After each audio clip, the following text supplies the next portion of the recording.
Knee howdy, partner.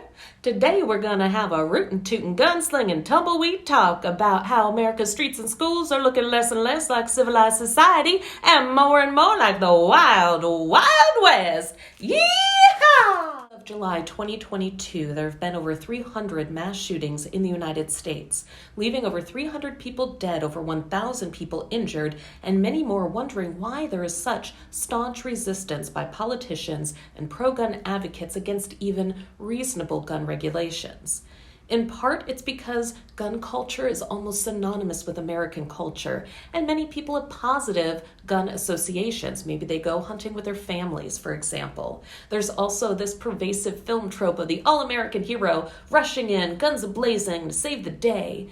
And many people come from military families, and they're proud to carry forward the tradition of a well-regulated militia mentioned in the Second Amendment of America's Bill of Rights, which also states that a person's right to keep and bear arms shall not be infringed. So this is a very complicated topic, and in my research I found that all of my questions could really be distilled into one, which is, do guns keep us safe? Or do more guns keep us safer?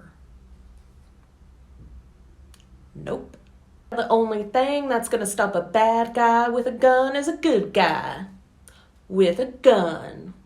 That happens far less often than the oft-cited and flawed study from over 20 years ago suggests. And while data on defensive gun use is limited, what we do know for sure is that there are higher rates of suicide, homicide, and accidents in households with guns and states with lax gun control laws.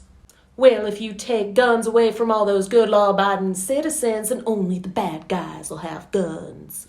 Hey, nobody said they wanted to take guns out of the hands of law-abiding citizens. That said, about 70% of guns used in crimes are either stolen from said good citizens or bought in states with lax gun control laws. So really, implementing some reasonable regulations nationwide and making sure people report gun theft could really go a long way in helping ensure that guns stay out of the hands of criminals. Well, imposing restrictions on our gun rights is a slippery slope to taking away all our rights. No one's talking about taking your guns away. We're talking about reasonable regulations. Nowhere else do we argue for unfettered rights without responsibility. So why should guns, which kill more children every year than the highly regulated automotive industry, be any different? That's exactly the sort of thing I expect to hear from a spineless, fake news, bleeding heart liberal socialist. I am here to fight for my rights, and you're going to have to pry this gun from my cold dead hands.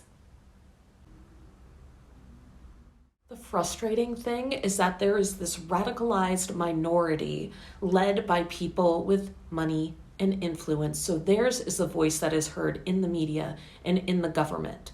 But how has this minority managed to garner such radicalized support? How are they able to drown out the voices of reasonable gun owners? Fear. It's fear.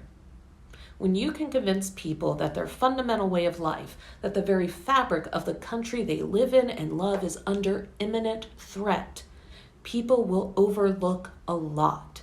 They will do a lot that they wouldn't otherwise, as evidenced by the insurrection on the U.S. Capitol, January 6, 2021. This misinformation, these conspiracy theories feel so real and true that people will tell you, I'm not afraid, I'm prepared. I'm prepared to fight. And at that point, you know that they're so entangled in this web of misinformation, and helping them untangle is so very difficult, even when you present overwhelming evidence that more guns do more harm than good, and fewer regulations don't keep you free, they kill. Now, the hope I have in all of this is knowing that there are a lot of responsible gun owners out there. Please do your research. Look at studies from a variety of different sources and speak up. Speak up for common sense. Speak up and save lives.